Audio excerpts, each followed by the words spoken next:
So, in part 8, we're going to talk about where to put your network switch when designing the Wi-Fi network. So, where do switches go?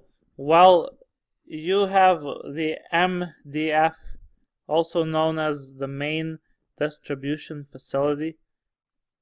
There's only one MDF in a building. And as I said earlier, MDF might be a huge server room, or it might be under somebody's desk.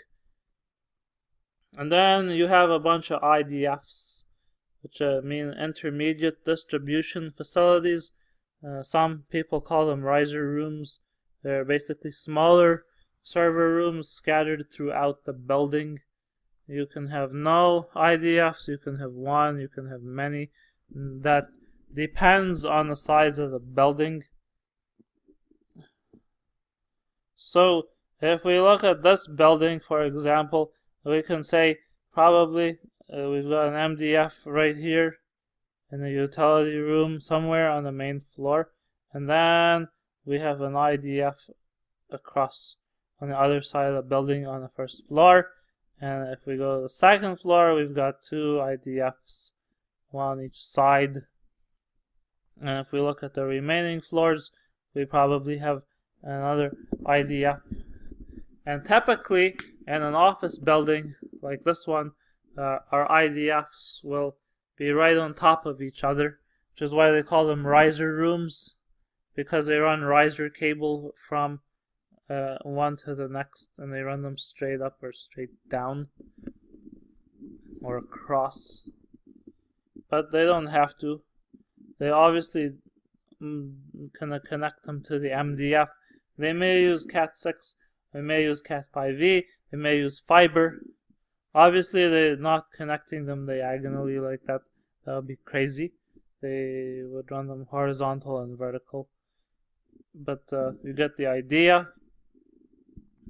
So, where are they exactly? Well, in a new building, they don't exist yet. Look at the drawings. Sometimes the drawings don't have enough IDFs or MDFs. So architects put the rooms wherever they want, and they design them as big as they want. Architects don't understand the other trades very well sometimes, so they may not give you IDFs in ideal locations. They might not be within 300 feet of an access point, that kind of thing. It might not be big enough to fit a 19-inch wide network rack.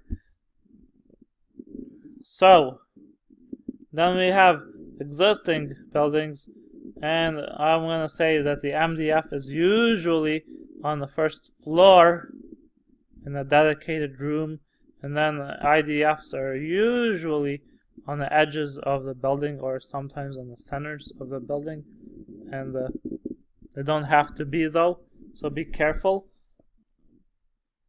You know, they could be in the basement, they could be the janitor's closet, could be under a desk. I was at a hotel, and you know, they didn't document where anything was, and there was like a fake IDF, which was basically a switch tucked up in a ceiling in a ballroom 20 feet up, and nobody knew about it. I found it by accident, and we figured out that the power outlet went bad, and that's why they had no Wi-Fi, because guess what, the switch wasn't powered on. These things are pretty common. They're total nightmares though. So, where do you put the switch when you install it?